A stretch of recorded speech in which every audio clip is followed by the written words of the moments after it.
Lakota chief was feared by a white woman who came to hunt him. She saw the truth and stayed. The rifle was a good one. I know rifles. I have held enough of them against enough men to know when a woman holds one who has held one before, who is not afraid of the kick, who has already decided where the bullet goes before her finger finds the trigger. She held it that way. Standing at the edge of my camp in the last gray light before the sun dropped behind the Pahasapa, the Black Hills, with the barrel pointed at my chest, and her jaw set like something had been decided long before she arrived here. I did not move. She was white, maybe 30, maybe a little more, trail dirty. Her coat was elk hide, badly stitched, someone else's work, not hers. Her hair was the color of creek water in autumn, dark and without shine, pulled back hard. Her eyes were the thing, gray-green.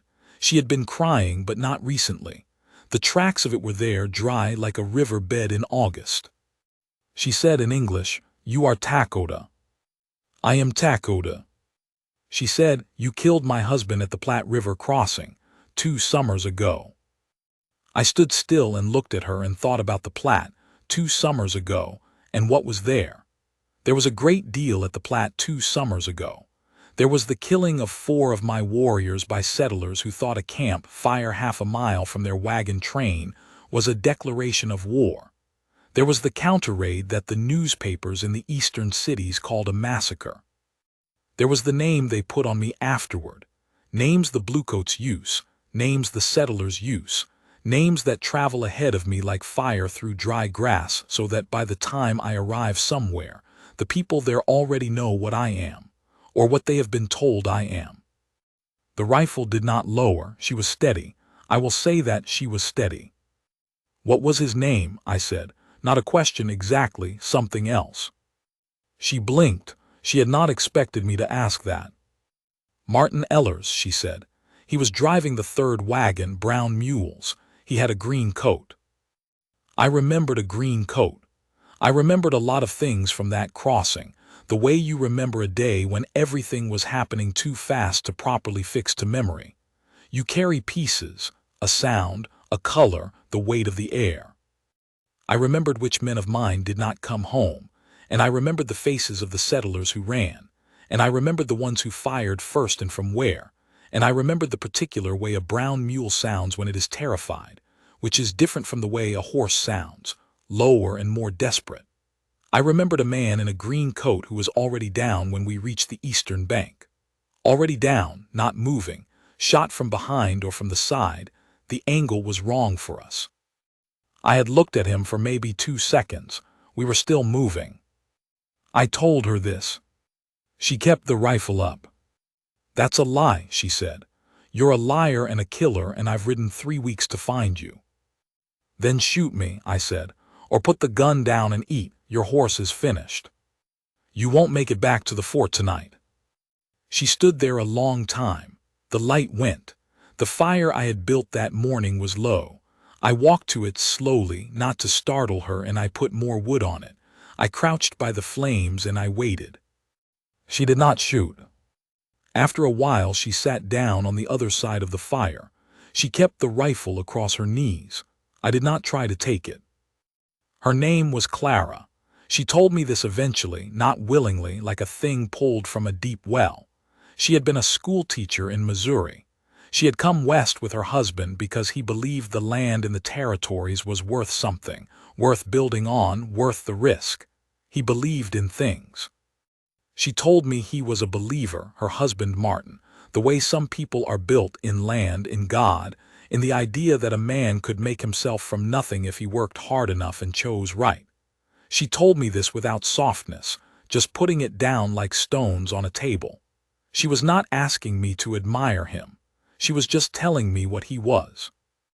I listened. I have learned to listen. There is a kind of listening that is just waiting for the other person to finish, and there is a kind of that is actually taking in what is said and turning it over, feeling the weight of it. My mother taught me the second kind. She said the first kind is what lazy men do and cowards. I said, "How long were you married?" 4 years, Clara said. "Children?" A pause, a small one, but I felt it. No. The fire. The sound of my horses somewhere in the dark, shifting. The smell of pine smoke and cold air coming down off the hills in slow sheets. She said, "Where did you learn English?" "The mission school," I said. "I was sent there when I was 7. I was there 3 years." "Did you choose to go?" "No one asked me." She looked at me across the fire. It was the first time she actually looked at me, not aimed at me, not braced against me, but looked. I am not a young man. I was not young even then. I was past 40, though I have lost precise count of years, which is its own kind of freedom. I have lines in my face from the wind and the cold and from the things I have carried. My hair was long, tied back with a strip of leather. I have a scar on my left jaw from a knife, years before, a story I will get to. I know what I look like to a white woman from Missouri who has ridden 3 weeks through hard country on a dead husband's grief. I know what I am supposed to be, what shape I am supposed to fill in her mind.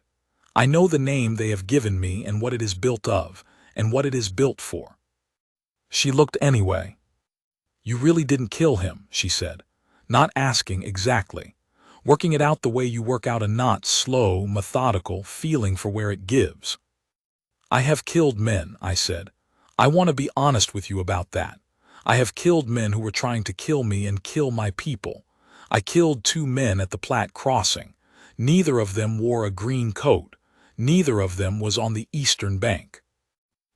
She put her hands flat on the rifle stock, not lifting it, just touching it the way people touch something familiar when they are uncertain.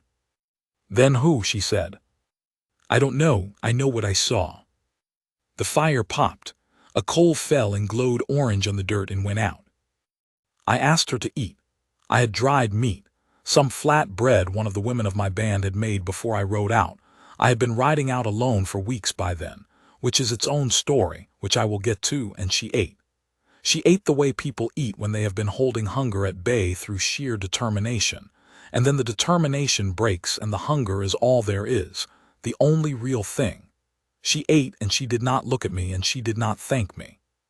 When she was done, she said, "Why are you out here alone?" I thought about how to answer that honestly.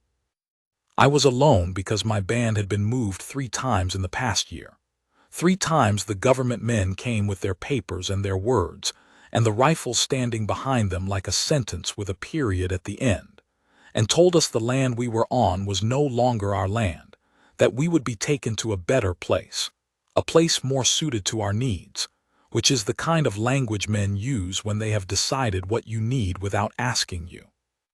And each time the better place was smaller and harder and further from water and further from the places my people have moved through for generations, places that are not just land to us but are memory and ceremony, and the bones of the people who came before. And each time I stood in front of my people and I tried to hold what was left of what we were. I tried to hold it the way you hold water, aware that it is going, aware that your hands are not made for this. And I was tired. I do not say that lightly. I am not a man who admits tiredness easily, not the deep kind. A man in my position does not admit the deep kind because the deep kind frightens the people who are counting on you, and I had been counted on for a long time. But that autumn I was tired in a way that had gone past the bone, past the muscle, into something I don't have a word for in English. In Lakota, there is a word, wasintanka, that means a kind of patience that is also a kind of endurance that is also a kind of faith that things have not finished becoming what they will become. My people kept asking me for wasintanka when I was nearly empty of it. I had ridden out alone partly to find some more of it in the hills where I have sometimes found things I needed, and partly because when you are empty and people are looking at you for something you cannot give, the honest thing to do is get yourself out of their sight before they see how empty you are.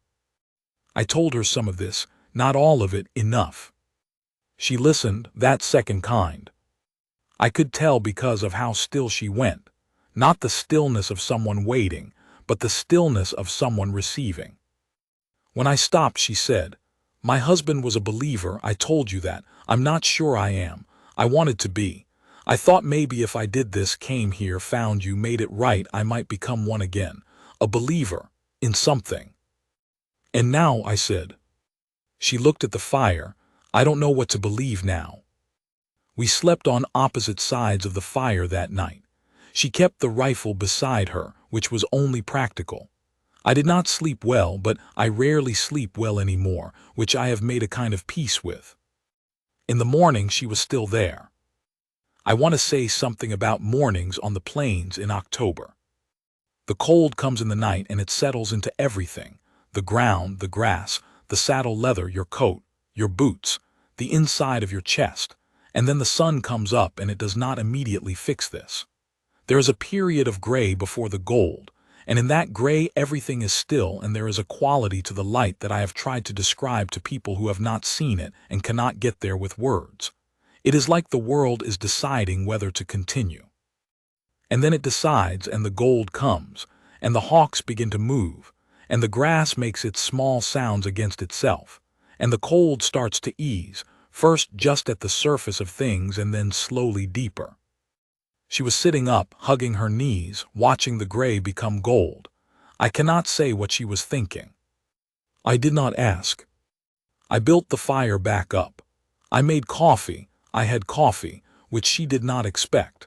She wrapped her hands around the tin cup I gave her, and she stared at it for a moment like it was something she had stopped believing in. "Thank you," she said, the first time she had said that.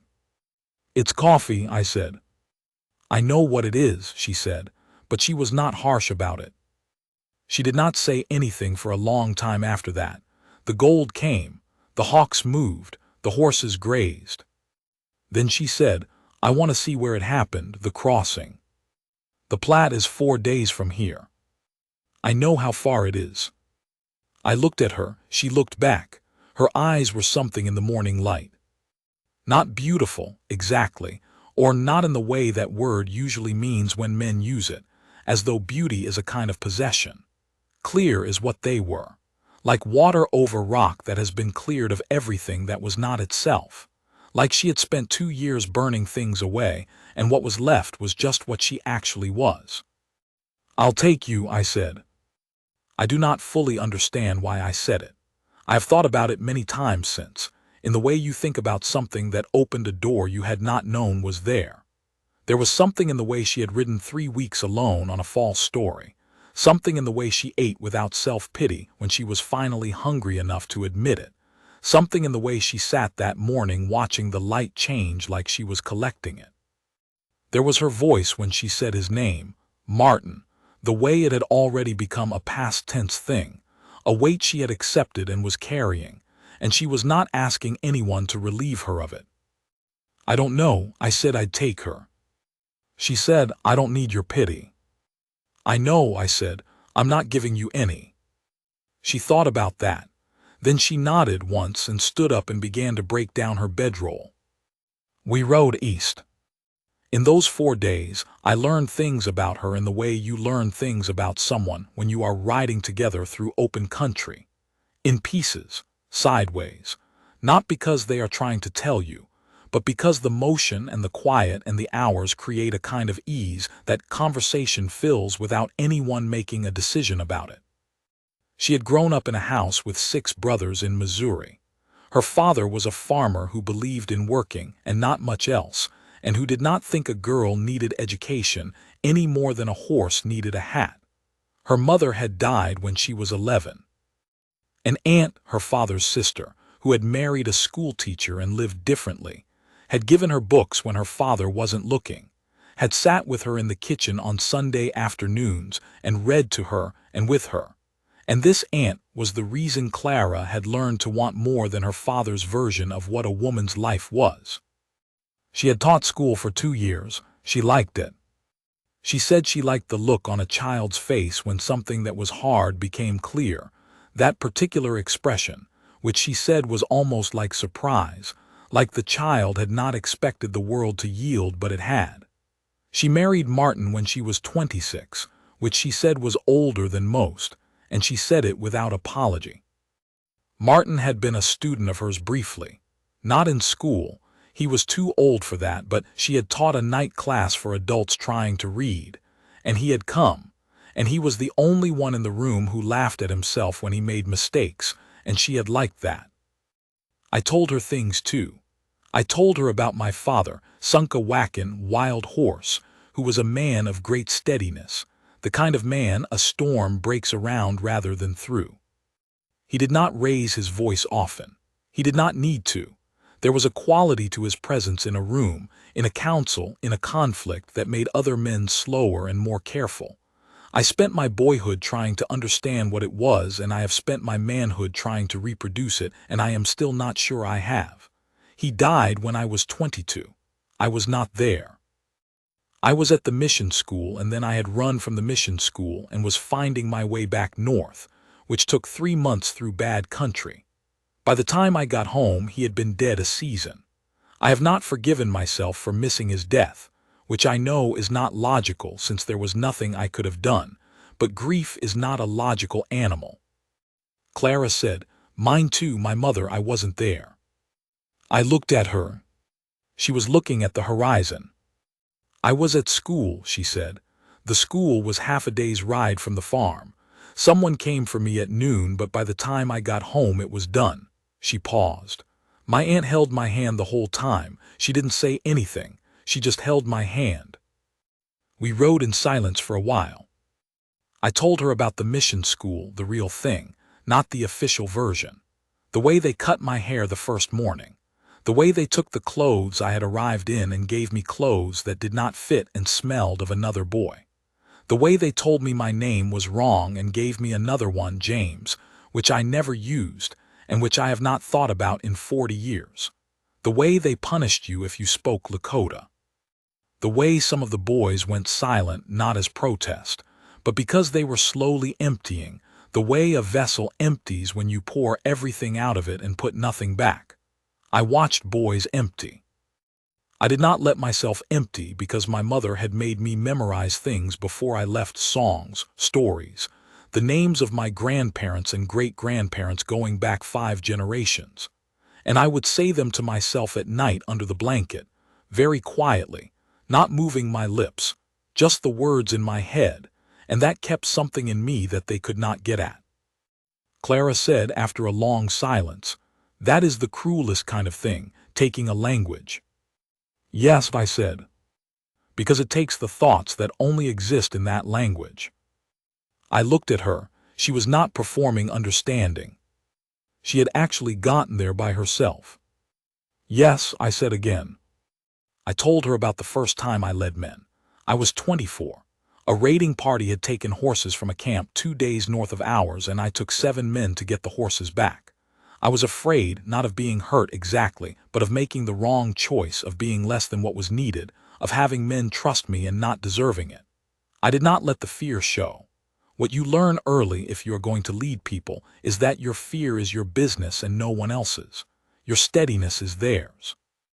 I made myself steady on the outside and let the fear be a private thing, and we got the horses back, and we did not lose anyone, and I rode home holding the knowledge of it carefully, like something fragile. She said, "Did it get easier?" "The leading." "Different," I said. "The thing you are afraid of changes. The skill is still the same, you give them your steadiness, and you keep your fear for yourself. But what you are afraid of when you are 24 is not what you are afraid of at 40. "What are you afraid of now?" she asked. I thought about that honestly. I said, "Not having enough left, not being who they need when they come to me for it." She looked at me sideways, not with pity, with something more useful: recognition. "That's the same thing Martin was afraid of," she said. "Not failure exactly, running out." "Yes," I said, "running out." We rode. On the 3rd night she told me about the day they told her. 2 soldiers came to the house she was renting in Fort Laramie. They had a particular way of knocking, she said, not hard, not soft, a specific measured knock that she had never heard before and immediately understood. She said she knew from the knock. She went to the door already knowing, already in the state that comes after knowing, which is colder and more practical than the state before. They told her Lakota and his warriors had killed the settlers at the Platte Crossing. They had a list of names. Martin Ellers was on it. They were sorry for her loss. She said she thanked them and closed the door and sat in the chair by the window for the rest of the day. She did not cry until dark. She said she was not sure the waiting was a choice or just what happened. She said, I asked the officer a week later who confirmed it was you, how they knew. He said everyone knew. He said there were witnesses. Who were the witnesses? I said. He couldn't say or wouldn't. She looked at the fire.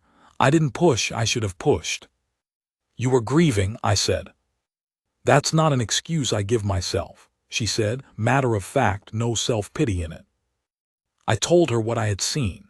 I told her again, more carefully, with more detail, the position of the man in the green coat, the angle of the wound I had noticed even in those 2 seconds, the fact that we had come from the west and the wound was from the east or from the wagons themselves. Someone on the settler side had fired that shot. I could not say why. I had my ideas, but they were not proof. She sat very still.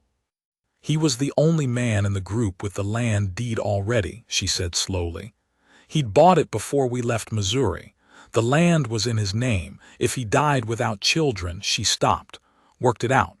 It would revert. It would go up for reassignment. Who wanted the land? I said. The man behind us in the train, Aldous Crane. He had tried to buy the deed from Martin before we left, and Martin said no. She said the name Aldous Crane the way you say a name you have not thought to say in a long time, and that lands differently now. I never, she stopped again. The fire, the night air off the hills.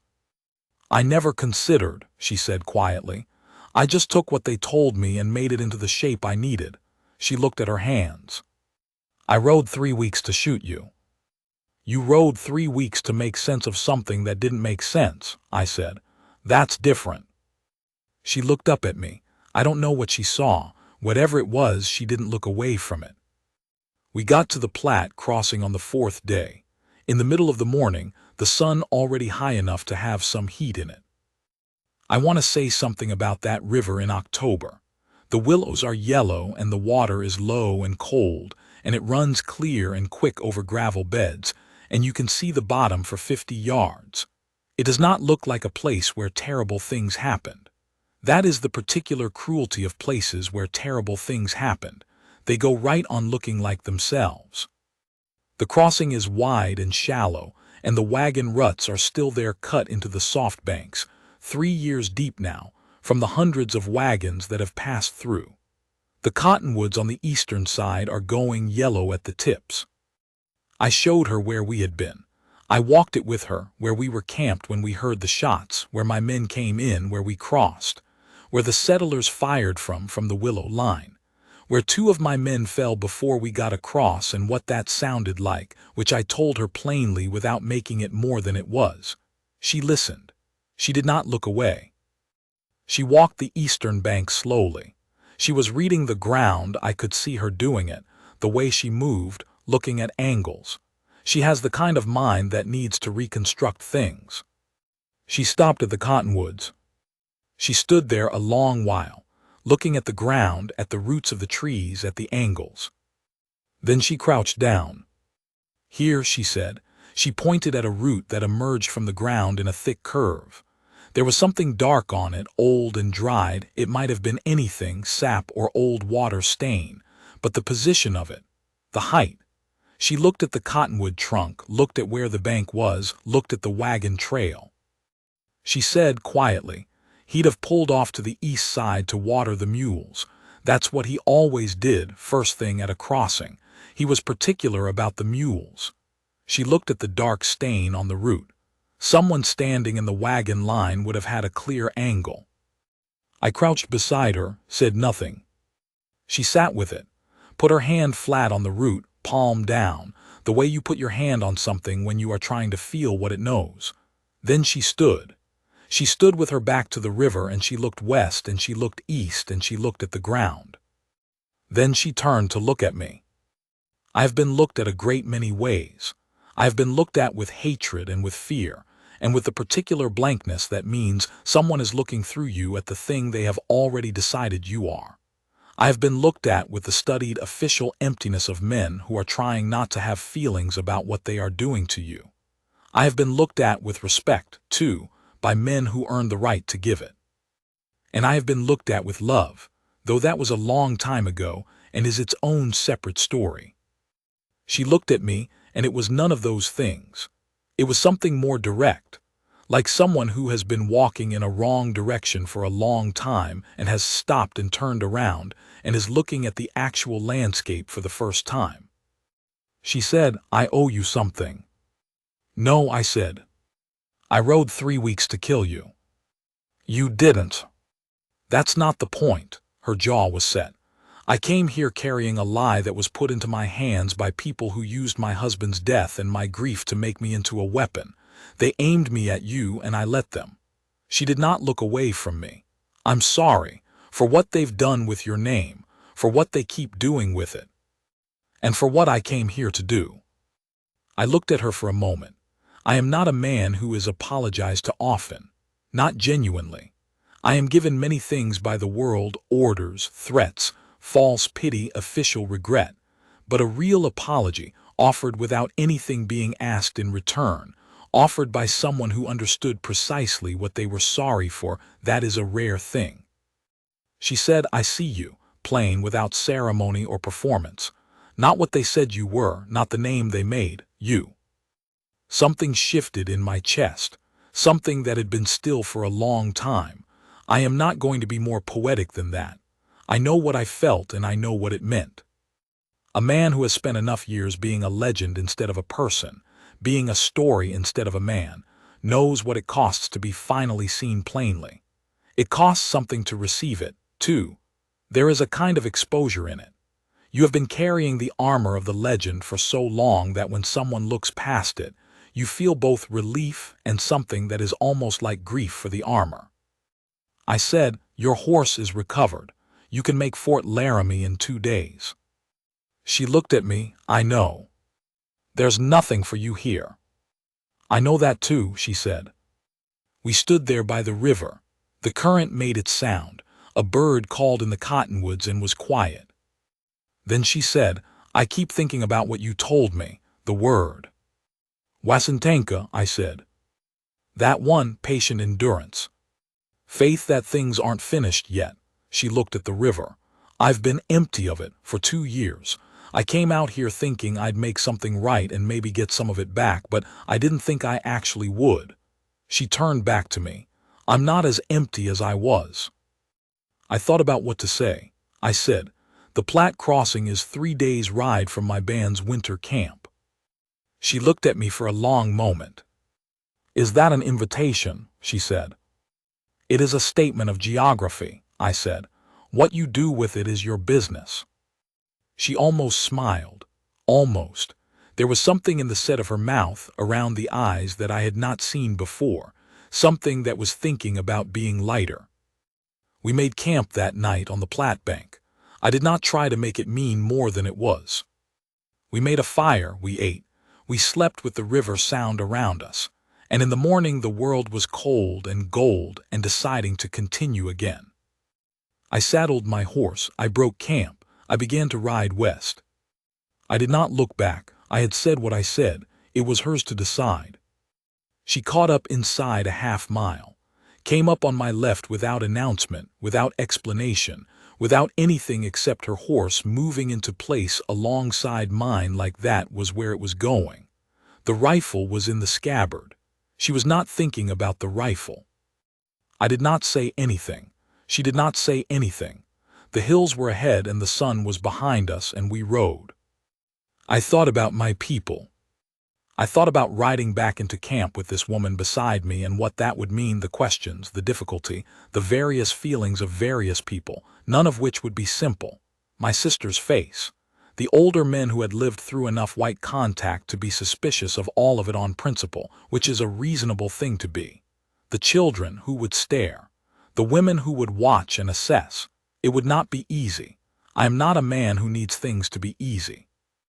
But I thought about all of it honestly. The way you think about a road before you take it, knowing what is on it. I thought about my father, Wild Horse, the man a storm breaks around. I thought about what he would make of this, what he would say, standing in the horse line in the morning, watching me ride in from the east with this woman beside me, the woman who had come to kill me and stayed to know me. I think he would not say much. That was his way. He would build a fire. He would sit by it and let me sit by it, and he would wait to see what I did next, which was always how he showed he trusted me. We came into camp on a Thursday. One of the older men who had kept the mission calendar as a boy called out the day, which he always did, a habit 40 years old. The children came first, as they always do, spilling out of the camp toward the sound of horses. They pulled up short when they saw her. She sat straight in the saddle and looked back at them without flinching or performing, just looked, which they noted. Children always know. My sister came. Her name means standing willow, which she has always lived up to, a woman who has never shown a feeling she did not intend to show, whose face is a controlled thing even when the rest of her is not. She looked at Clara. Then she looked at me. Then she looked back at Clara. In Lakota, she said, "She's thin." I said, "She rode 3 weeks alone." My sister said, which from her means approximately, "I am reserving my opinion, but I am not dismissing the evidence." Clara did not understand the words. But she understood the register, that particular register that is appraisal without hostility, the way women of any people look at a woman who has done something hard and come through it standing. She sat still and let it happen. The first weeks were not simple. I had not expected them to be. There were people in the camp who looked at Clara with feelings they were entitled to carry, not hatred mostly, but wariness that had been earned through hard experience, which is a different thing and more reasonable. She bore this without complaint and without asking to be exempted from it. She made herself useful. She knew some medicine, Missouri folk medicine, which is not the same as what my people use, but there are crossings between any two bodies of knowledge, and she was interested in the crossings rather than defensive about them. She sewed. She was good with the children once they got over their wariness, which happened faster than I expected because children are faster forgivers than adults and more accurate judges of who a person actually is. She learned words. Not quickly, my language is not easy. It is nothing like anything she had ever learned before, but she tried, and she did not pretend she was doing better than she was, which is a kind of honesty I respect. She made the children laugh by getting things wrong in genuine ways, and she laughed at herself, and that opened something. She slept in her own place. That was right. I want to be clear about that. There was nothing hasty in what developed between us. It developed the way real things develop. Slowly, in the accumulation of small mornings, small evenings, the ordinary material of time spent near someone. What I can tell you is the way it felt to have someone know me. I had been many things to many people. I had been a chief, a warrior, a problem, a legend, a headline in newspapers, a name used to frighten. I had been a son and a brother and a husband once, long ago, and I had been a widower for 12 years before that October, and I had gotten somewhat used to being alone in the way that a man gets used to a missing finger, not without loss, but functional. You stop reaching for things with that hand. Clara did not make me reach for anything. She just was there, across the fire, in the camp, asking questions that were not tests, listening with that second kind of listening. The way she handled things she did not understand, with curiosity rather than fear, which is the rarest thing. The scar on my jaw is from a knife fight when I was 31, a man who thought I had moved a boundary marker on his family's grazing land, which I had not done, but the accusation had a particular edge to it because he was angry about other things and I was a convenient target. We settled it. He was not badly hurt. The scar healed crooked. One evening Clara reached up and put 2 fingers on it, not asking for the story, not expressing sympathy, just acknowledging it, that it was there, that I had lived past whatever made it. I did not flinch. I am not a man who is touched often casually. I am touched formally in ceremony, in greeting, not like that. It mattered. By midwinter she was sleeping inside. That is all I will say about that. A man my age has some privacy still. What I will say about the winter is the quality of it. I have lived through many winters on the plains. You learn their character. Some are brutal and grinding, the kind that take old people and the very young and leave the rest of you diminished. Some are hard but bearable, the kind that make you careful and teach you things about the cold you thought you already knew. That winter was neither of those. It was long and quiet and close. The snow came deep in December and stayed, and the camp turned inward the way camps do, the fire at the center of things, everyone gathered, the old men telling stories, the children sleeping in heaps. Clara sat in that and listened to stories she could not understand and watched the faces of the people telling them and asked me later what the stories were about. I would translate what I could. Some things in the stories do not translate, not because the words are unavailable, but because the things they carry are things you only fully receive if you were raised inside them. I tried to explain this to her once, and she said she understood, that there were things in her aunt's Sunday reading that she suspected she received differently from other people, because of what her aunt had given her that no one else had, and I thought that was probably right. My sister came around. This matters to me. I want to tell you about it because my sister's coming around is not a small thing. She is a woman who has learned over a long and difficult life to withhold her trust carefully and extend it deliberately, and I have always respected this about her even when it was aimed at me. She began stopping by where Clara was working.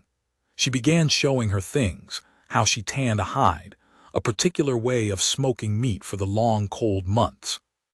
Clara paid attention. She did not try to perform gratitude or friendship. She just paid attention and did the things she was shown and asked questions that were useful. My sister told me late in January that Clara was not stupid. From my sister, this is a considerable statement. She told me in Lakota so Clara could not understand, but I told Clara what she had said, and Clara's mouth did that thing again, not quite a smile but close, and she said, "I'll take it." I laughed. It surprised me. I do not laugh easily, I have been told, and I do not laugh often, and when I do it is generally at things that have no humor in them to most people. I laughed and she looked at me with something open in her face, surprise, and then something warmer than surprise, and I thought about my father again, Wild Horse, who laughed at similar things, who had a kind of humor that existed mostly in private, and that was how you knew you were inside his trust. What I will say is this: I have known what it is to be needed. I have been needed by my people for 30 years. That is not nothing. That is an enormous thing.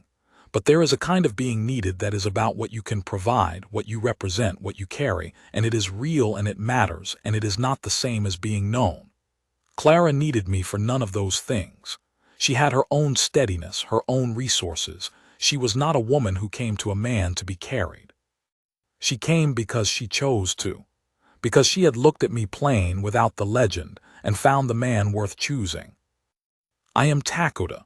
My name means friend to everyone, which the newspapers and the government men have made into something monstrous, a warning, a weapon.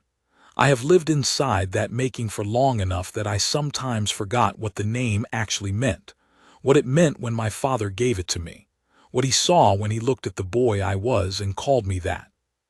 She said it once, that winter, my name, my actual name, not as a label but as a thing that meant something. She was sitting across from me in the lamplight with a cup of something warm in her hands, and she just said it. Lakota, not announcing it, not making anything of it. Just using it, the way you use the name of something you actually know. Something in my chest, the same thing as at the river, that quality of moving that had not moved for a long time. Spring came the way spring comes on the plains, not all at once but in small unlockings. The ground first, then the water, then the animals, then finally and almost reluctantly the air. Clara had been there 5 months. One evening she came and sat beside me at the edge of camp where I often went in the evenings, looking east toward the darkening. She came and sat without asking if it was all right, which it was, and she put her shoulder against mine. Just that.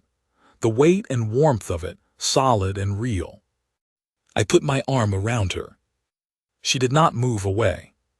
We sat there while the dark came in and the stars appeared above the Pahasapa, and somewhere out past the camp an owl called once and stopped. My horses moved in the dark. The fire in the camp behind us made its small sound. I thought about what I had been that October in the hills alone, how near I had been to something I could not name, how empty I was getting of Wasantanka. I thought about the sound of her horse coming into my camp in the last light, the rifle, the steadiness of her hands.